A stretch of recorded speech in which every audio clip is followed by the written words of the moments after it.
Assalamualaikum warahmatullahi wabarakatuh. Nama saya Aura dari Prodi Manajemen Keuangan dan Perbankan Syariah. Yang pertama saya menjelaskan tentang akuntansi transaksi dana zakat, dana kebajikan, dan pinjaman padat.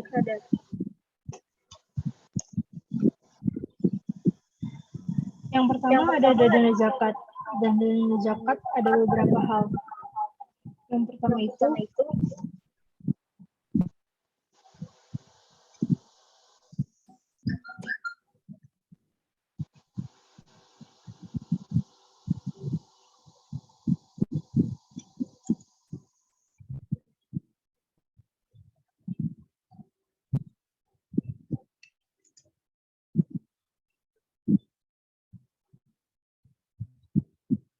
itu ada definisi dana zakat.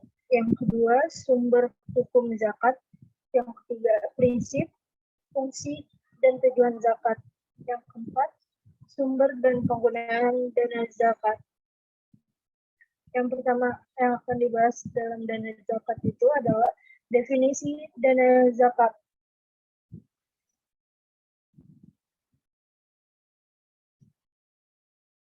Definisi dana zakat menurut segi bahasa. Zakat memiliki kata dasar zakah yang berarti berkah, tumbuh, suci, bersih, dan baik. Disebut zakat karena ia memberkahi kekayaan yang dizakatkan dan melindunginya.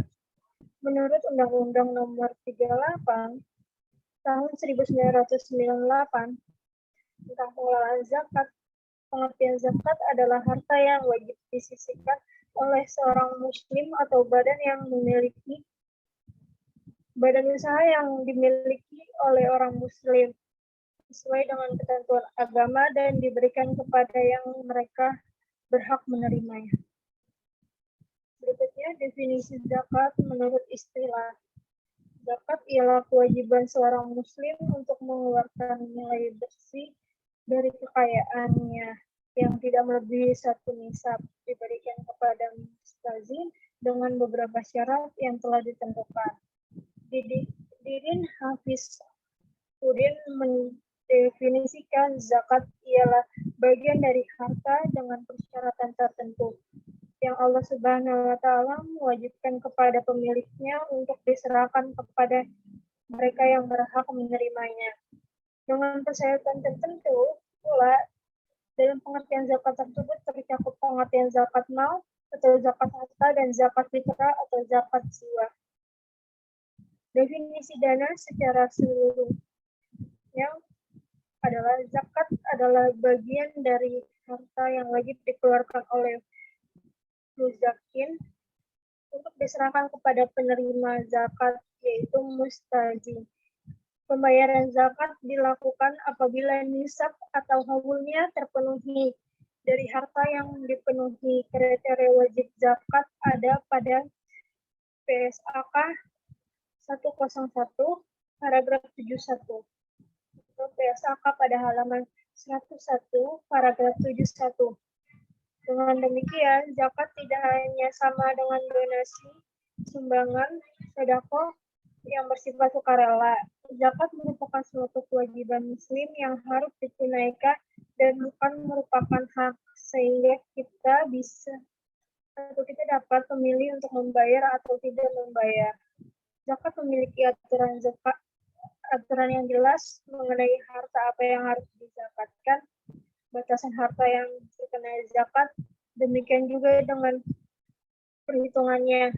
Bahkan siapa yang boleh menerima harta zakat pun telah diatur. Bahkan siapapun yang boleh menerima harta zakat pun telah diatur oleh Allah Subhanahu wa Ta'ala dan Rasul-Nya. Berikutnya adalah sumber hukum zakat. Ada beberapa ayat dalam Al-Quran menjadi kewajiban untuk menunaikan zakat. Yang pertama ada Quran Surat At-Taubah ayat 103. Ambillah zakat dari sebagian harta mereka. Dengan zakat itu, kamu membersihkan diri dan mensucikan mereka dan mendoakan mereka untuk sesungguhnya doa kamu itu menjadi ketentraman jiwa bagi mereka dan Allah Maha mendengar lagi Maha mengetahui. Berikutnya yaitu masih tentang hukum, landasan hukumnya. Yang berikutnya ada Quran surat Al-Baqarah ayat 43. Dan dirikanlah salat, tunaikanlah zakat, dan rukulah bersama orang yang meruku. Yang berikutnya adalah Quran Al-Hajj ayat 78. Maka dirikanlah salat dan tunaikanlah zakat dan berpegang teguhlah kamu dengan tali Allah yang Dia merupakan wali bagimu. Berikutnya masih di surat di Al-Quran, yaitu Quran surat Al-Imran ayat 180. Sekali janganlah orang yang bakhil dengan harta yang Allah berikan kepada mereka dari karunia-Nya.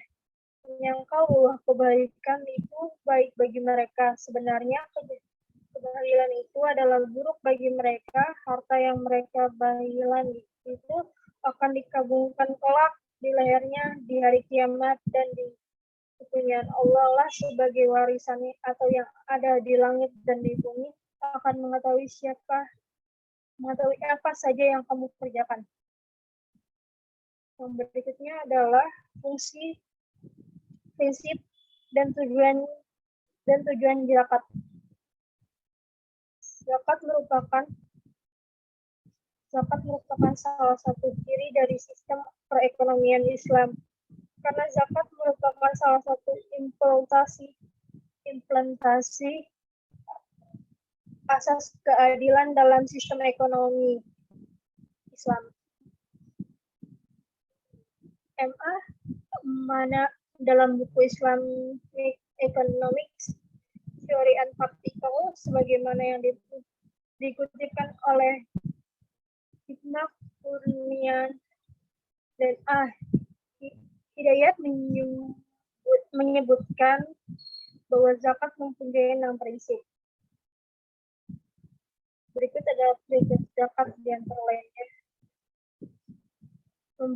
Yang pertama, membayar zakat merupakan salah satu manifestasi dari kekayaan agamanya.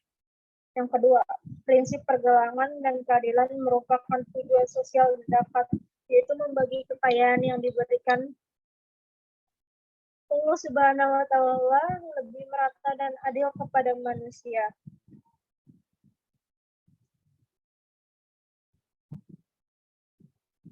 Yang ketiga, prinsip produktivitas, yaitu menekankan bahwa zakat memang harus dibayar karena memiliki ketentuan yang telah menghasilkan produk tertentu setelah lewat jangka waktu tertentu. Yang keempat, prinsip nalar, yaitu rasio bahwa zakat harta yang menghasilkan itu harus dikeluarkan. Yang kelima, prinsip kebebasan, yaitu bahwa zakat hanya dibayar oleh orang yang bebas atau yang merdeka. Yang keenam, prinsip etika dalam kewajaran, yaitu zakat tidak dipungut atau disyariatkan, dipungut secara semena. Yang keenam itu prinsip etika dan kewajiban, yaitu zakat tidak boleh dipungut secara semena-mena, tapi melalui aturan yang telah disyair atau disepakati. Dan secara umum, tujuan zakat adalah untuk mencapai keadilan sosial ekonomi. Zakat merupakan transportasi sederhana bagi bagian dengan ukuran tertentu, hanya tertentu harta si kaya untuk dialokasikan pada miskin. Secara umum, tujuan zakat adalah untuk mencapai keadilan sosial ekonomi. Zakat yang merupakan transfer sederhana dari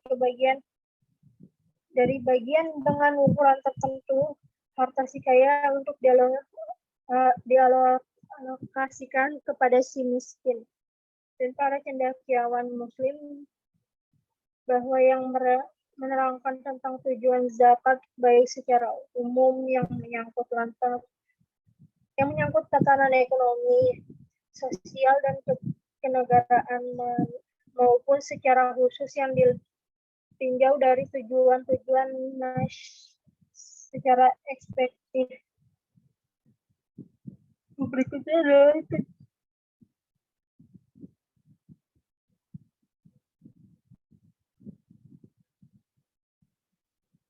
adalah tujuan zakat pada 17. Yang pertama, 1. Mensucikan harta dan jiwa muzakin. Kedua, mengangkat derajat fakir miskin. Yang ketiga, membantu memecahkan masalah para grahamin, ibu sabin, dan mustakin. Yang keempat, memberontak dan membina tali persaudaraan sesama umat Islam. Yang kelima, menghilangkan sifat kikir dan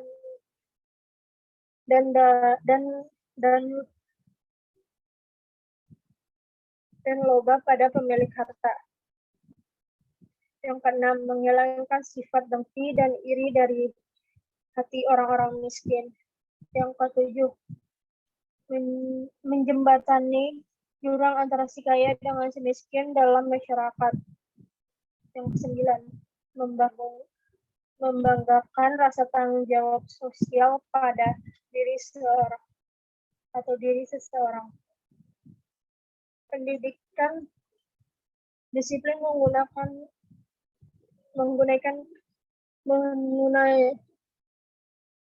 yang 9. Disiplin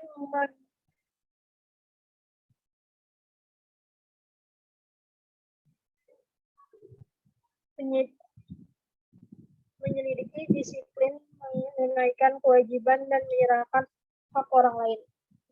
Yang ke-10, merupakan manifestasi syukuran atas nikmat Allah. Yang ke-11, berakhlak dengan akhlak Allah.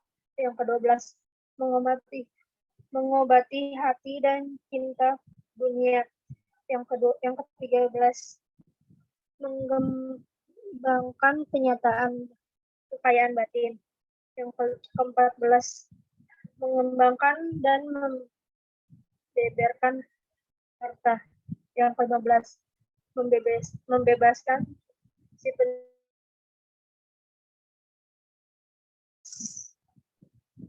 sarana pemerataan pendapatan untuk mencapai tujuan keadilan sosial. Yang ke-17, tujuan yang meliputi bidang moral, sosial, dan ekonomi. Yang berikutnya adalah fungsi zakat. Dalam bidang moral, zakat memiliki ketampanan dan keserakahan hati, kekayaan. Zakat mencegah penumpukan kekayaan di tangan sebagian kecil manusia yang merupakan subang VIP dan kagum muslim untuk pembendaharaan negara. Yang keempat itu ada sumber dan penggunaan dana zakat. Itu ada 1, 2, 3, 4, 8 kalau nggak salah. Yang pertama fakir, yang kedua miskin, yang ketiga pihak yang mengurangi zakat, keempat golongan mualaf, yang kelima orang yang belum merdeka atau nikah, yang ketujuh orang yang berhutang atau berakhir. Yang berikutnya orang yang berkunjung di jalan Allah atau fisabilillah. Atau yang terakhir orang yang melakukan perjalanan atau ibnu sabil.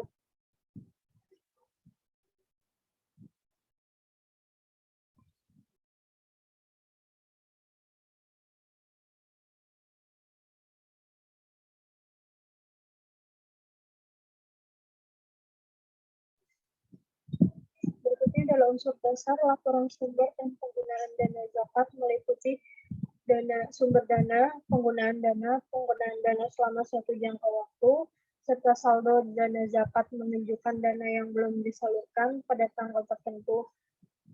Dan dalam hal ini, zakat tidak diperkenalkan untuk menutup penyisihan kerugian aset produksi.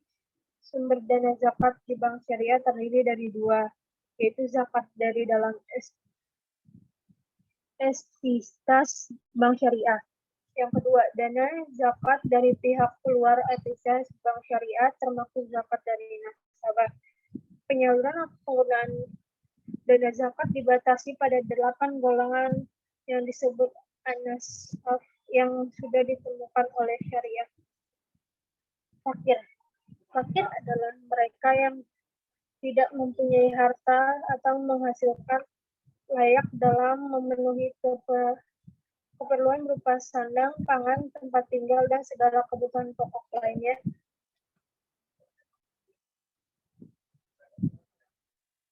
Segala kebutuhan pokok lainnya bagi dirinya sendiri maupun bagi mereka yang menjadi tanggungannya.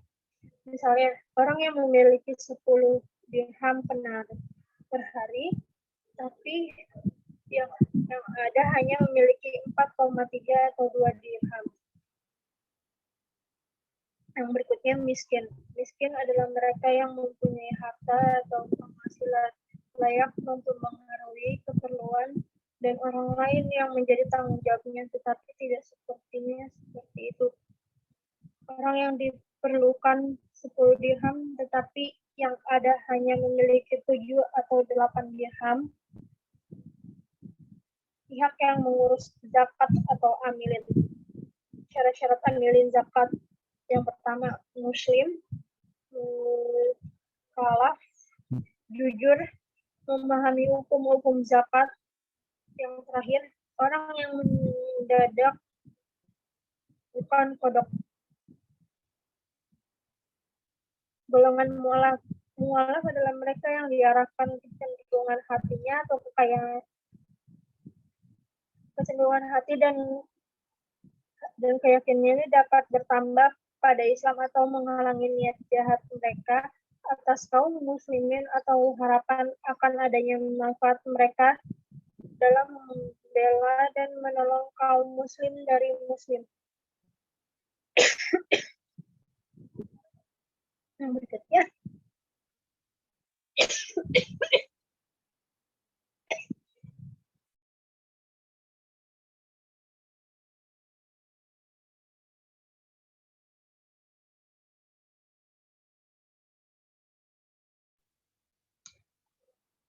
orang yang belum merdeka. Yang berikutnya adalah orang yang belum merdeka atau nikah. Budak yang tidak memiliki harta dan ingin memerdekakan diri berhak mendapatkan zakat sebagai uang tebusan dalam konteks yang lebih bagus. Budak zaman sekarang sepertinya tenaga kerjanya dianiaya dan diperlakukan tidak manusiawi. Yang berikutnya, orang yang berutang atau berhutang.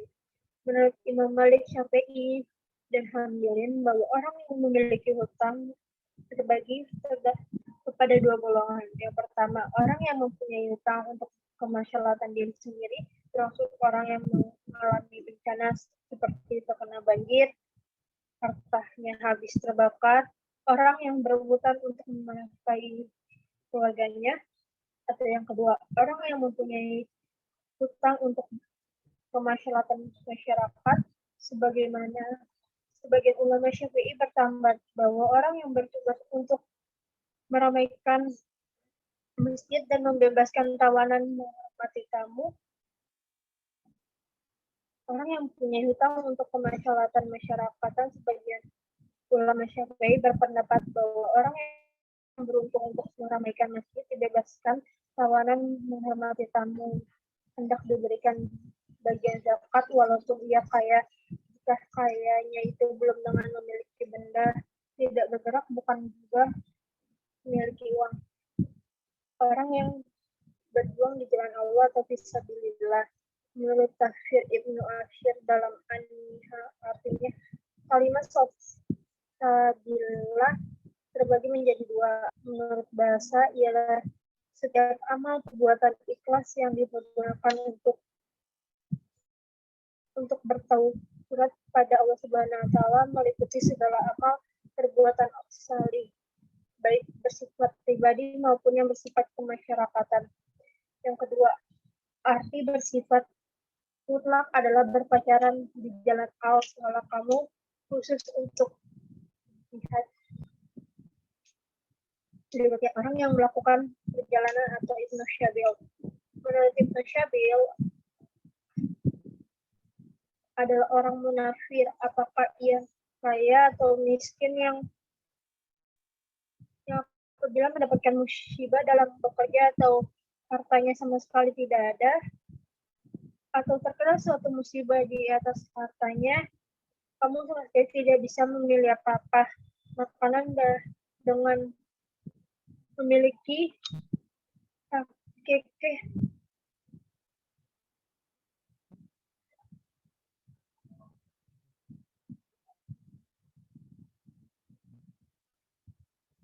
yang terkenal suatu menurut Ibnu Syail mustajab.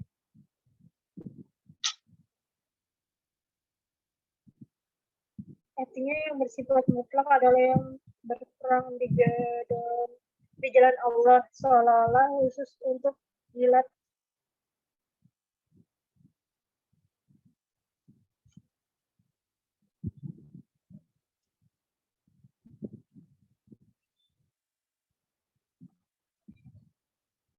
Berikutnya adalah orang yang melakukan perjalanan yaitu Syabil. Ibnu Syabil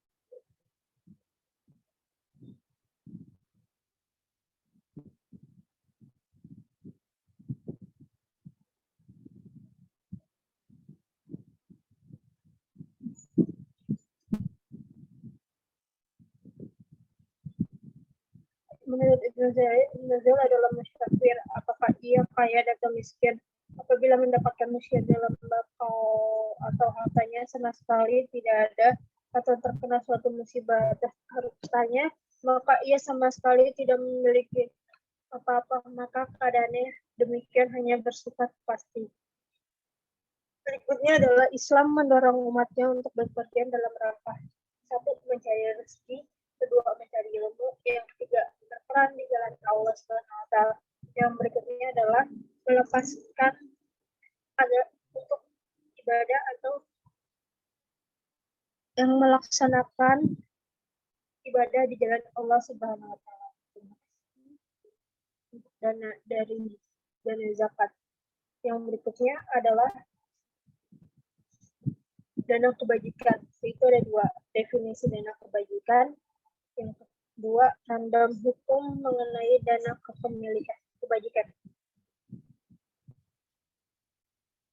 Yang pertama, definisi dana kebajikan.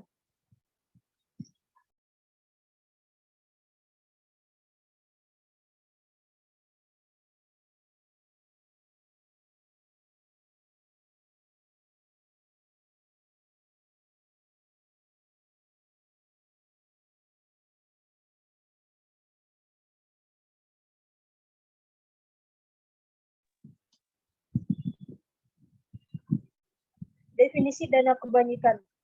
Dana kebajikan merupakan dana sosial di luar zakat yang berasal dari masyarakat dan dikelola oleh bank syariah. Dana kebajikan juga disebut dengan dana qadar. Di PSAK selama 59 dan PSAI menggunakan istilah qadar dan bukan istilah dana kebajikan. Akan tetapi dana PSAK 101 istilah ini diganti dengan istilah dana kebajikan. Tidak ada keterangan resmi alasan penggantian istilah dalam PSAK 101, akan tetapi adanya istilah dana kebajikan memberikan fleksibilitas dalam sumber maupun penggunaan dana tersebut, mengingat istilah qadar lebih tepatnya digunakan untuk legalisasi dalam sumbernya maupun penggunaan dana tersebut, mengingat istilah qadar lebih tepat digunakan untuk transaksi yang terkaitan dengan pinjam meminjam tanpa bunga.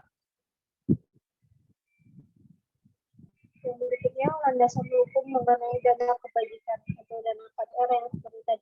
menjelaskan landasan hukum mengenai dana kebajikan.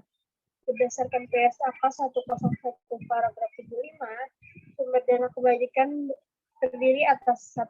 Infak, 2. Sedekah, 3. Hasil pengelolaan wakaf, yang keempat sesuai dengan perundang-undangan yang berlaku, pengembalian dana kebajikan produktivitas, denda, pendapatan, non-halal, sumbangan, hibah. Infak adalah sedekah. Yang dimaksud dalam dana kebajikan adalah semua jenis infak dan sedekah, baik dan perlu ditentukan secara khusus oleh penyanyi adalah sedekah yang dimaksud dana kebajikan dan semua jenis sedekah, baik perusahaan ditentukan secara khusus oleh pemberi infak dan sedekah maupun tidak denda merupakan transaksi berupa uang yang dikenakan oleh bank syariah kepada nasabah yang mampu, tetapi dengan sengaja menunda pembayaran kewajiban kepada bank syariah merupakan salah satu bentuk sedekah sunnah.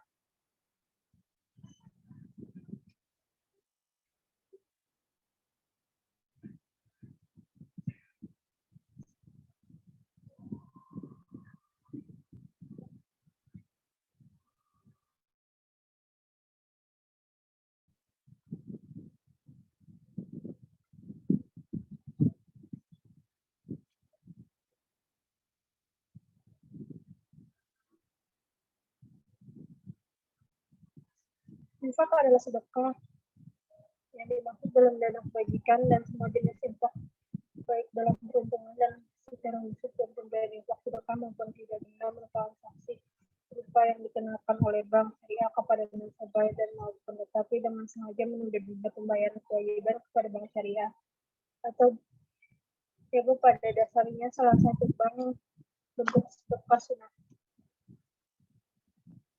Akan tetapi, istilah sumbangan atau hibah secara teknologi dipandang universitas, sehingga dapat menampung bantuan yang mungkin berada dari organ yang bukan beragam dalam Islam ataupun dari stasi lembaga, cenderung memiliki istilah umum dalam memberikan suatu bantuan. Pendapatan non-halal merupakan sumber dana kebajikan berasal dari transaksi bank syariah dengan pihak bank lain dan tidak menggunakan skema plastik syariah berdasarkan PSAK 101. Dana kebajikan dapat diguncang untuk suara atau dana kebajikan produksi, sumbangan, dan penggunaan lain untuk kepentingan umum. Yang berikutnya adalah pinjaman sadar. Itu ada terdiri dari definisi, dasar kemunduran, penjelasan, dan yang keempat pengakuan akuntansi. Itu ada yang A, pengakuan syariah, yang B, pengajian, yang kelima itu yang tadi diancar oleh Tante Sarah, ilustrasi pengungkapannya, jurnal.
Yang berikutnya definisi.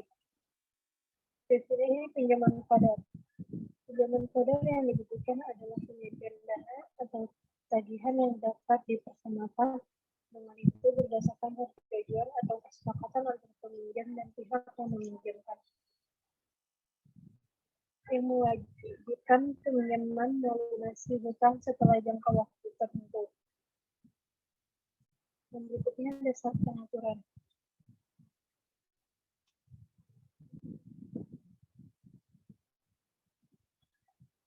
Dasar pengaturan yang pertama dasar etapa, yang kedua kerangka dasar jayun dan penyajian laporan keuangan syariah.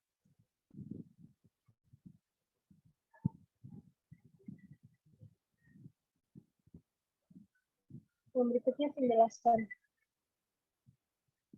Pinjaman padat. Pinjaman padat yang merupakan pinjaman yang tidak mempercayakan syarat ditimbang.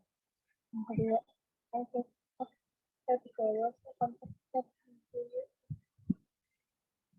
akan padat dalam lembaga keuangan syariah terdiri dari pinjaman padat. Pinjaman padat diberikan merupakan pinjaman yang tidak mensyaratkan adanya imbalan.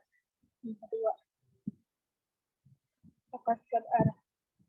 Dalam lembaga keuangan syariah terdiri dari dua macam. Akad qadar berdiri sendiri untuk tujuan sosial semata sebagaimana dimaksud dalam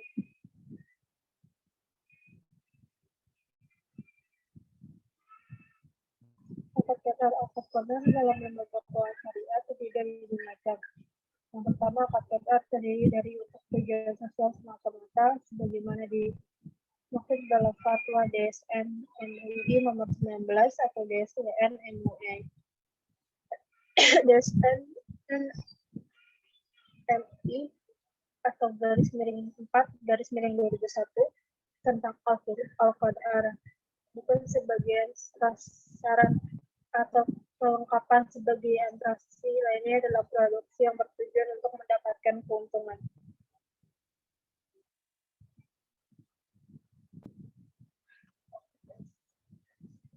Yang berikutnya, akad qadar yang dilakukan sebagai syarat atau kelengkapan bagi transaksi lain yang melakukan akad wakaf atau bertukar dan dapat bersifat komersial dalam produk yang bertujuan untuk mendapatkan keuntungan atau pengunduran diri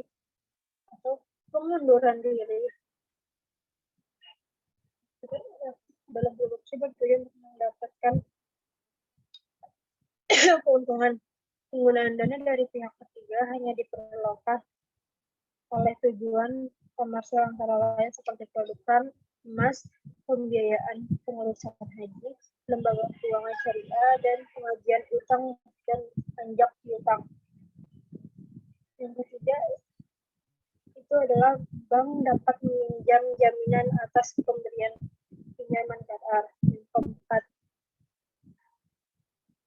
hanya boleh mengenakan biaya administrasi atas peminjaman qadar.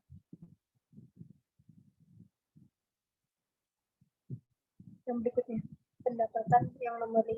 Pendapatan yang berasal dari biaya administrasi dalam pinjaman qadar yang dananya berasal dari dana pihak ketiga dan akan dibagikan atau sedang dalam pinjaman qadar yang adanya berasal dari modal bank dan tidak dibagi hasilkan. Yang kelima,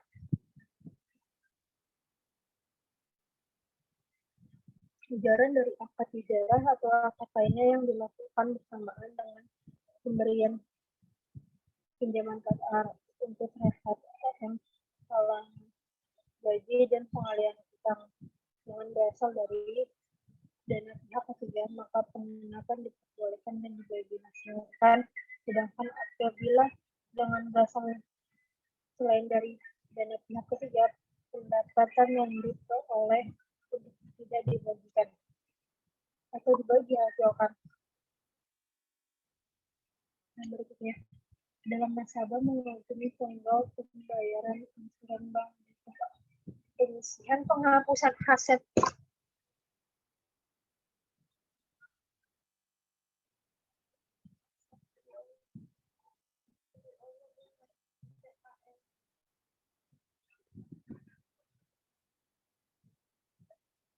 7. Dalam nasabah pengambilan modal pembayaran asuransi, bank membentuk penyisihan penghapusan aset untuk pinjaman KPR sesuai dengan ketentuan yang diatur oleh Otoritas Jasa Keuangan.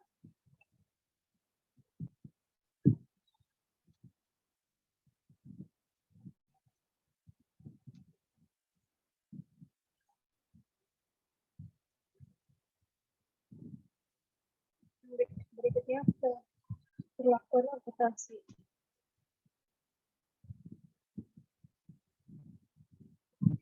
Ada pengakuan dan pengukuran, yang B penyajian. Pengakuan dan pengukuran.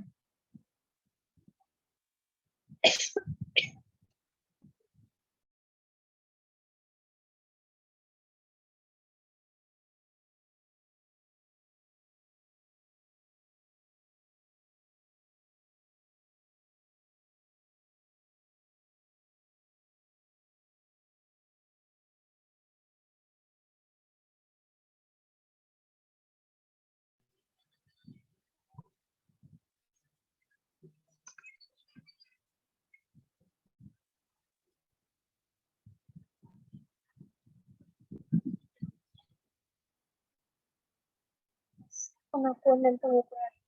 1. Pinjaman KPR diakui sebagai sebesar jumlah yang dipinjamkan pada saat terjadinya.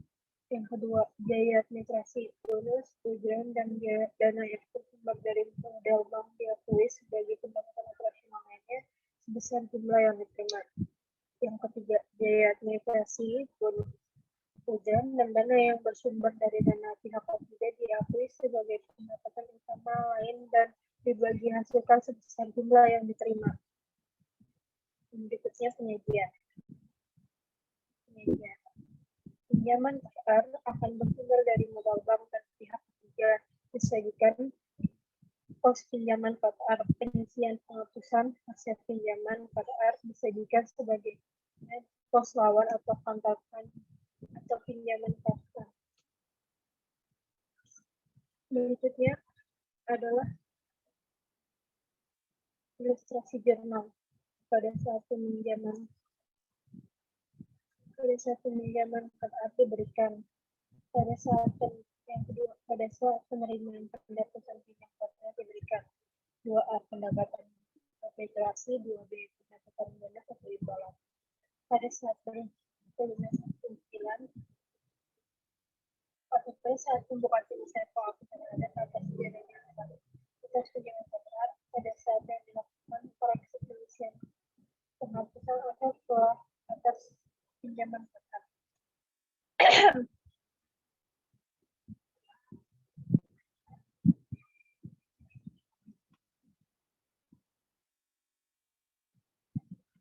Satu, pinjaman KPR yang diberikan. Di debit itu tulisannya pinjaman KPR dan di kredit kas atau rekening dan yang berikutnya belajar atau clearing. Yaitu yang kedua, pada saat penerimaan pendapatan pinjaman KPR yang diberikan, pendapat administrasi dan pendapat bonus imbalan bagaimana untuk mahasiswa. Tapi kita tidak menemukan jawabannya, tanpa menanyakan jawabannya. Berikutnya pendapat administrasi. Pendapat administrasi penerima pendapatan administrasi debit kas. Kredit pendapatan administrasi diterima di buka. Pengakuan administrasi debit pendapatan administrasi diterima di buka. Yang kredit pendapatan administrasi, pendapatan konten, dan pendapatan operasional lainnya.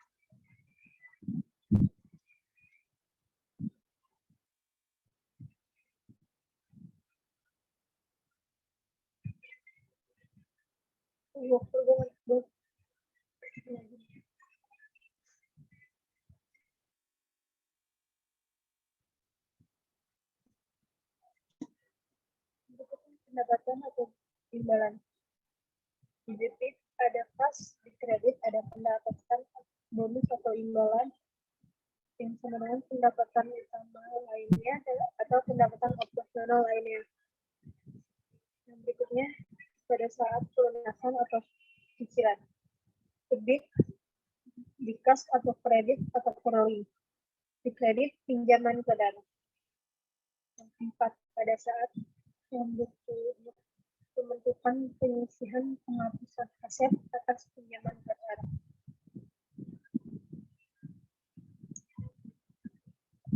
Debit, beban kerugian penghapusan aset pinjaman ke dana. Kredit, penyisihan penghapusan aset dan pinjaman ke dana. Yang berikutnya, pada saat dilakukan koreksi penyisihan penghapusan aset atas bisa pinjaman ke dana. Debit, penyisihan penghapusan aset atau pinjaman kredit, beban kerugian penghapusan aset pinjaman kotor atau koleksi penyisihan penghapusan aset pinjaman kotor.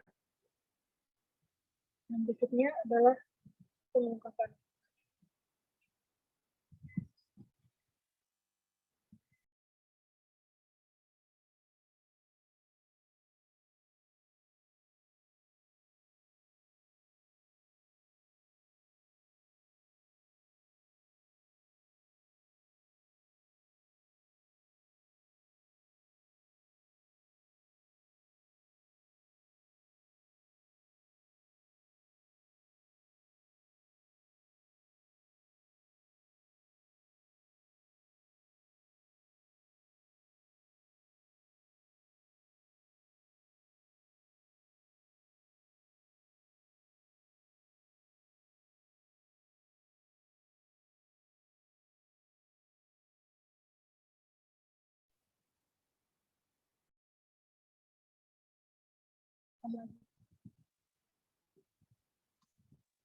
Untuk pada saat dilakukan koreksi penyisihan atau penghapusan aset dasar pinjaman kotor, untuk debit penyisihan penghapusan aset sampai dengan pinjaman kotor, dan untuk kredit beban kerugian penghapusan aset sampai atau pinjaman kotor atau koreksi penyisihan penghapusan aset dikurang pinjaman kotor. Untuk ini pengungkapan hal yang diungkapkan antara lain: 1. Rincian jumlah pinjaman kotor berdasarkan sumber dana jenis pengenalan dan sektor ekonomi. Jadi untuk rincian jumlah pinjaman kotor berdasarkan sumber dana, jenis penggunaan, dan sektor ekonominya. Yang ketiga, jumlah pinjaman kotor diberikan ke pihak yang berrelasi. Yang ketiga, istisar pinjaman kotor yang dihapus buku yang menemukan saldo awal, penghapusan selama 5 tahun berjalan, penerimaan atas pinjaman kotor yang telah dihapus di buku dan dipinjam kotor yang telah disambungkan atau ditagih, dan saldo akhir pinjaman kotor akan dihapus di buku. Jadi untuk rincian jumlah pinjaman kotor seperti tadi didasari pada sumber dana, jenis penggunaan, dan sektor ekonomi. Dan untuk jumlah pinjaman kotor diberikan kepada pihak yang berrealisasi. Yang ketiga, istisar atau pinjaman kotor yang dihapus buku yang menunjukkan saldo awal, penghapusan selama bertahun atau selama tahun berjalan penerimaan atas pinjaman kotor yang telah dihapus buku dan pinjaman kotor yang telah dihapus ditagih saldo akhir pinjaman kotor yang dihapus buku.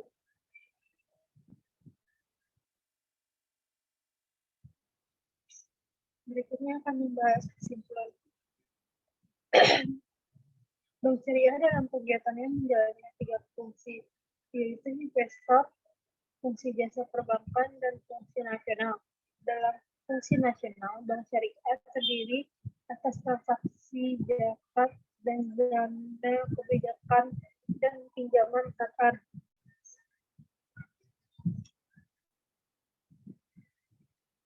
Jadi dalam Bank Syariah menjalankan 3 fungsi, yaitu fungsi investor, fungsi jasa perbankan, dan fungsi nasional. Dalam fungsi sosial, Bank Syariah terdiri dari transaksi dana zakat dan dana kebajikan dan pinjaman kotor. Untuk zakat sebagai harta yang wajib dikeluarkan oleh wajib zakat atau menzakat. untuk diserahkan kepada penerima zakat mustazin. Unsur dasar pelaporan sumber dan penggunaan dana zakat meliputi dana sumber dana yang menggunakan dana selama suatu jangka waktu, serta saldo dan zakat yang menyebutkan dana yang belum disalurkan pada tanggal tertentu. Dalam hal ini, dan zakat tidak diperlakukan untuk pengisian kerugian aset produksi.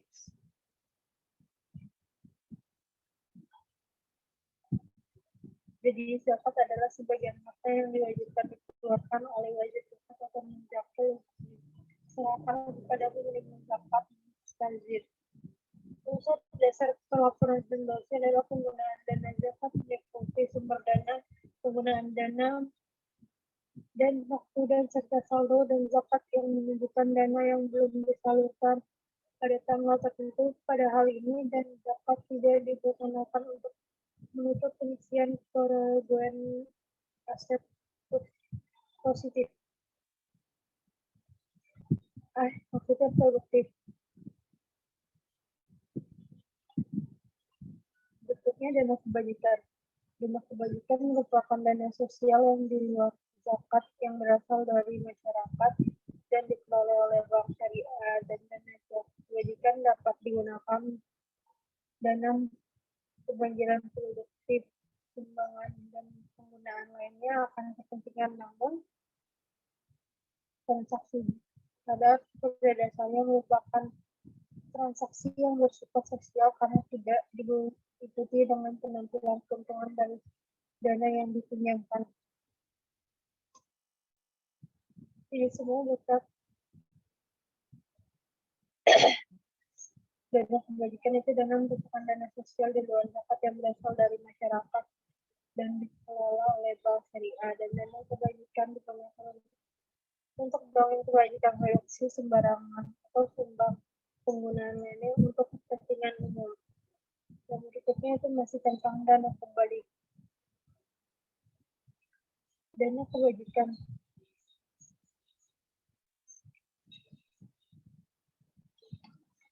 Transaksi kasar pada dasarnya merupakan transaksi yang bersifat sosial dan tidak dapat diikuti dengan pengambilan keuntungan dari dana yang dipinjamkan.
Potensi transaksi dana zakat, dana kebajikan, dan pinjaman berarti.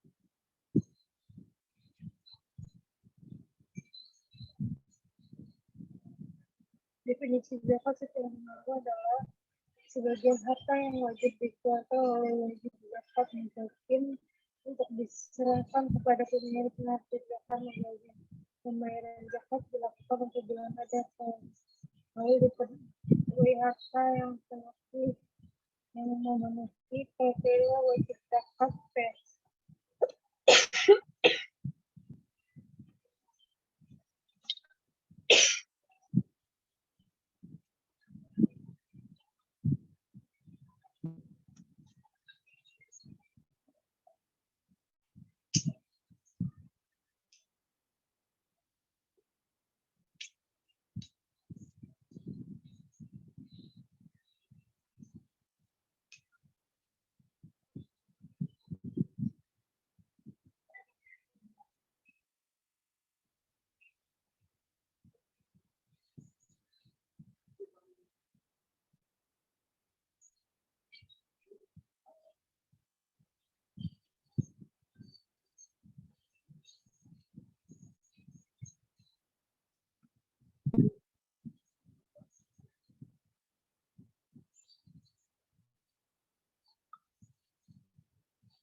Transaksi dana zakat dan dana kebajikan dan pinjaman zakat.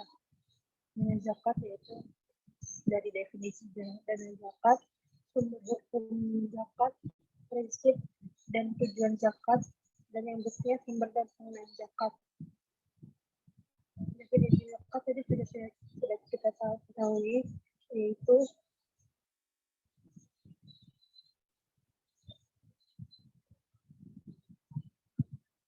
adalah sebagian harta yang wajib kita keluarkan dan kita serahkan kepada yang membutuhkan atau yang wajib menerimanya.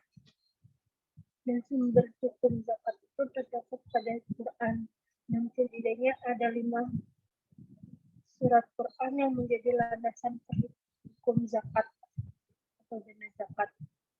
Berikutnya fungsi, tujuan, dan prinsip zakat.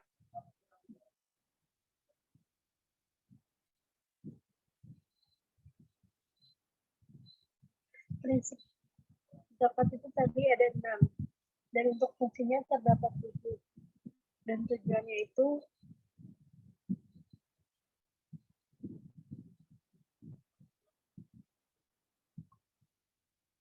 terdapat 17 untuk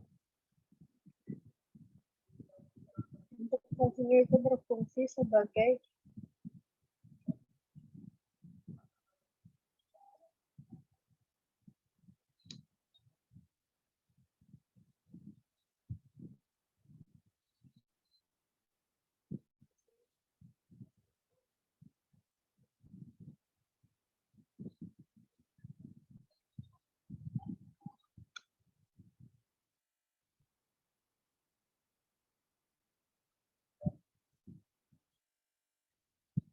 dengan seperti yang tadi sudah dijelaskan.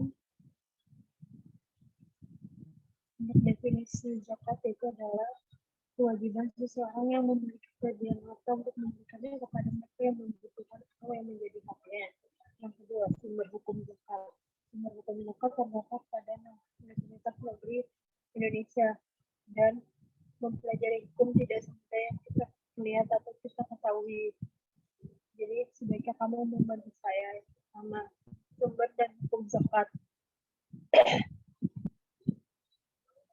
Definisi dana zakat atau zakat itu adalah memberikan uang yang lebih kepada mereka yang membutuhkan. Dan sumber hukum zakat itu terdapat pada beberapa surat Quran dan pernah kembali berhubungan pada ayat Desember hingga awal tahun 2020. Yang ketiga adalah prinsip, hukum, dan tujuan zakat. Prinsip zakat terdapat 6, dan fungsinya terdapat 17, dan tujuan zakat adalah untuk mensejahterakan orang miskin atau memperkaya orang miskin agar tidak terjadi kemiskinan atau kesenjangan sosial. Dan mungkin yang akan lebih banyak diperhatikan definisi dana zakat karena memakai simbol sebelah, dan satunya lagi entah siapa itu simbolnya.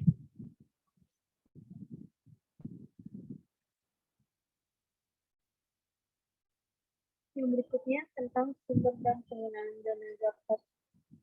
Itu sebenarnya akan dijelaskan pada dream nantinya atau NCT dreams nantinya.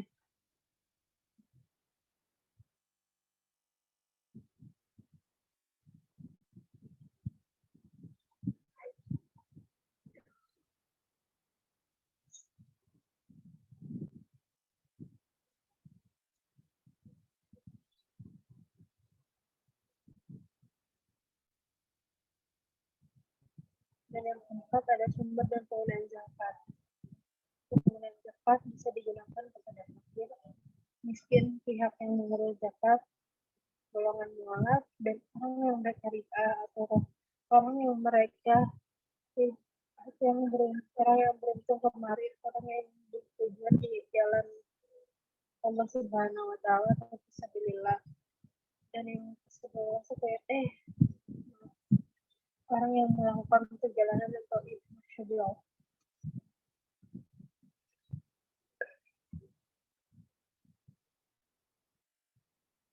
Jadi dijelaskan tentang pengertian fakir, pengertian miskin, pengertian tentang pihak, dan mengurus zakat atau jamin. Dan yang berikutnya golongan mualaf, yang berikutnya lagi orang yang belum memasak ribat, dan yang berikutnya adalah orang yang berutang pada gasanem, dan yang berikutnya orang yang melakukan perjalanan atau ibnu syabil.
Sebenarnya untuk registrasi jurnal itu semuanya ada, tapi susah untuk dimasukkannya ke dalam presentasi PPT-nya atau PowerPoint-nya.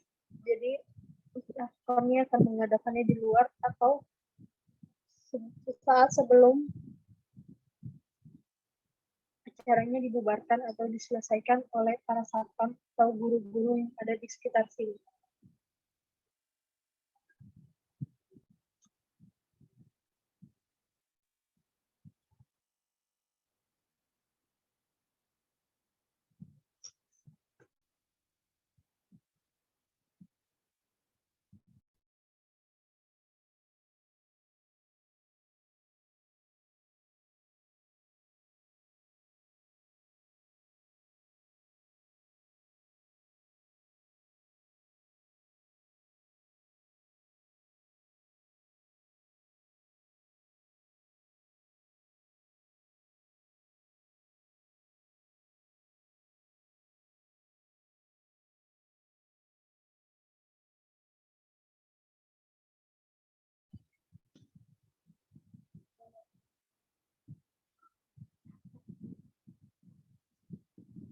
Dan saya juga mencatatkan atau mencantumkan referensi dari link atau dari investasi atau buku address yang akan saya dan Mas beli. Kita mengambil referensi dari beberapa blog atau dari beberapa artikel. Dan ini bukti artikelnya. Terima kasih.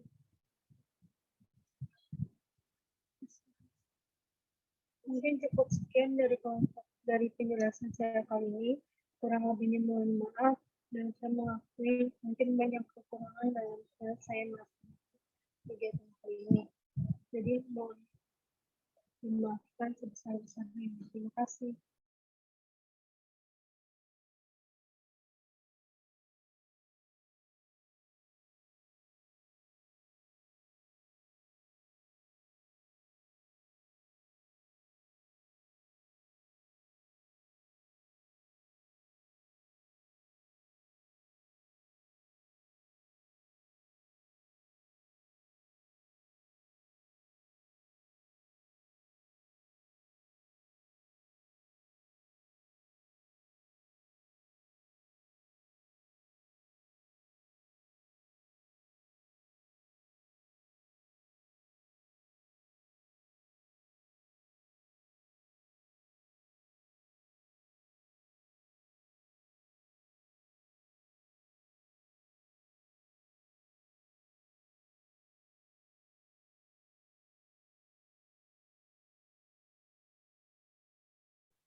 Terima kasih.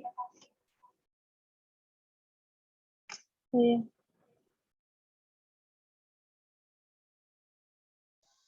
Terima kasih dan sekian dari presentasi saya kali ini. Terima kasih.